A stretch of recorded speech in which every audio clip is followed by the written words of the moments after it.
Hi guys, welcome back. आज फिर हम एक नए टॉपिक अनइवन शोल्डर के बारे में बात करने वाले हैं। सबसे पहले तो ये पता होना चाहिए कि अनइवन शोल्डर होता क्या है, हम उसे कैसे ठीक करें। अनइवन शोल्डर अनइवन शोल्डर उसे कहते हैं जिसे हमारी जो एक शोल्डर और दूसरे शोल्डर का जो मसल इम्बैलेंस, आपस में जो मसल है वो इम्बैलेंस हो जाता है। और ये क्यों होता है और हम इसे कैसे ठीक करें, इसके बारे में हम आगे बात करते हैं। सबसे पहले तो हम ये जान लें कि एग्ज़ाम्पल के लिए जैसे क्रिकेट का खिलाड़ी जब बॉलिंग करता है तो वह अपने एक शोल्डर का जो वो ज़्यादा इस्तेमाल करता है। और नंबर दो, जब टेनिस का खिलाड़ी होता है वो भी अपने एक हाथ का ही ज़्यादा इस्तेमाल करता है और उसका जो शोल्डर है वो एक शोल्डर का ही ज़्यादा यूज होता है, जिसकी वजह से जो हमारा बॉडी का जो अनबैलेंस शोल्डर का अनबैलेंस हो जाता है, जिससे हमारा जो एक शोल्डर है वो ऊपर की ओर उठा हुआ दिखाई देता है और जो दूसरा वो नीचे की तरफ दिखाई देता है। और जब हम इसके और भी कारण हैं अनइवन शोल्डर के, जैसे हम जो कई होता है जो राइट हैंड होता है, जो कुछ लोग होते हैं जो लेफ़्ट हैंड होते हैं, और जो राइट हैंड होते हैं वो जिम में जाते समय जो भी अपना डंबल उठाते हैं वो अपना राइट हैंड से ही उठाते हैं, और जिसकी वजह से वो उसका जो है राइट हैंड का जो शोल्डर है वो ज़्यादा मजबूत हो जाता है, और जो लेफ़्ट हैंड का जो है शोल्डर वो थोड़ा सा वीक रह जाता है, जिसकी वजह से अपने शोल्डर में जो मसल इम्बैलेंस हो जाता है दोनों में। और इस वीडियो में जो आपको बताएंगे जो हमें इसे ठीक करने के लिए कौन कौन सी एक्सरसाइज करनी चाहिए। ये हमारी जो पहली एक्सरसाइज है, जो शोल्डर का मसल इम्बैलेंस को हम कैसे ठीक करें। सबसे पहले तो हमें इस मशीन की सपोर्ट से जो हमारे जिस साइड का हमारा ये शोल्डर मसल कमज़ोर है, हमें सबसे पहले ये एक्सरसाइज उसी तरफ लगानी है। हम इसे थोड़ा सा इस तरीके से बेंड हो जाएंगे और इस तरीके से हमें इस एक्सरसाइज को करना है। हमें जो शोल्डर हमारा वीक है ना, उसी साइड हमें ये एक्सरसाइज करनी है। इस एक्सरसाइज लगाने से जो हमारा शोल्डर का जो मसला है वो बहुत ही छेती रिकवर हो जाएगा। आज की जो हमारी दूसरी एक्सरसाइज है ये भी हमें डंबल से ही करनी है। मान लो अब जो मेरा लेफ़्ट हैंड का जो शोल्डर है ये थोड़ा सा वीक है, मुझे ये एक्सरसाइज भी लेफ़्ट हैंड से ही करनी है। जो राइट हैंड है इसको आप पीछे की तरफ कर लो और इस तरीके से ये परफॉर्मेंस करनी है इस एक्सरसाइज को।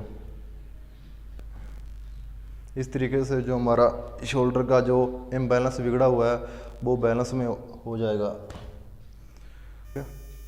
आज की जो हमारी तीसरी एक्सरसाइज है, वैसे तो हम जिम में तो नॉर्मल हम इस तरीके से ये परफॉर्मेंस करते हैं इस तरीके से, पर हमें ये अब थोड़ा सा डिफरेंट तरीके से करनी है। जैसे जो शोल्डर का मसल आपका कमज़ोर है उसे सबसे पहले ट्रेंड करना है, उस मसल को सबसे पहले ट्रेंड करना है, और जो मसल आपका स्ट्रॉन्ग है उसको बाद में ट्रेंड करना है। इस तरीके से इस एक्सरसाइज को हम परफेक्टली करके हम अपने जो शोल्डर का जो इम्बैलेंस हुआ है हम उसे ठीक कर सकते हैं। और आज की जो अगली एक्सरसाइज है, आज की जो हमारी अगली एक्सरसाइज है, हमें जिस तरफ भी अपने जो शोल्डर का जो नीचे की तरफ झुकाव होता है हम उस तरीके से एक्सरसाइज करेंगे। जो अपना राइट हैंड को इस तरीके से जहाँ आप रख सकते हैं, जहाँ पीछे की तरफ लगा सकते हैं, हमें इस तरीके से अपने शोल्डर को अप डाउन करना है। जो शोल्डर हमारा नीचे की तरफ रहता है उस शोल्डर को हमें इस तरीके से करना है। ऊपर नीचे हो जाता है, उसका एक और भी कारण है। हम जब बाइक चलाते हैं तभी जब फ़ोन आ जाए तो हमें जो अपना फ़ोन को हम इस तरीके से अटेंड करते हैं। इस तरीके से जो हमारा जो बॉडी का जो पोस्चर है वो इस तरीके से जो एक शोल्डर ऊपर हो जाता है और दूसरा नीचे की तरफ रह जाता है। इसी वजह से जो हमारा जो बॉडी का जो शोल्डर मसल इम्बैलेंस हो जाता है। इसी वजह से जो हमारा एक शोल्डर ऊपर की ओर उठा दिखाई देता है और दूसरा नीचे की तरफ दिखाई देता है। और हम बात करते हैं आज की जो आखिरी एक्सरसाइज है।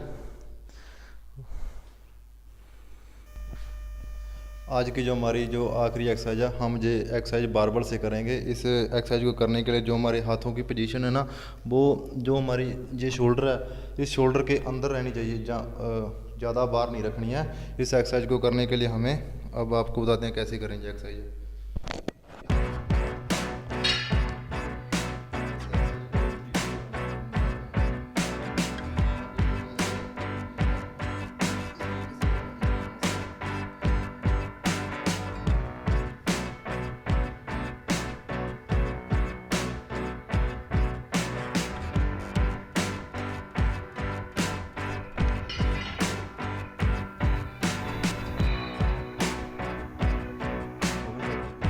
तो मैं आपको गारंटी के साथ कह सकता हूँ कि आपको जो 15 दिनों में आपका जो शोल्डर का जो बैलेंस बिगड़ा हुआ है वो 15 दिनों में ठीक हो जाएगा। पर आपको जो जिम में जाते समय ये एक्सरसाइज जो मैंने बताई है, ये आपको परफेक्टली जैसे मैंने बताया वैसे ही करेंगे तो ये रिजल्ट आएगा। बता सकते हो कि जो हम आगे वीडियो कौन से टॉपिक पर रखें। धन्यवाद।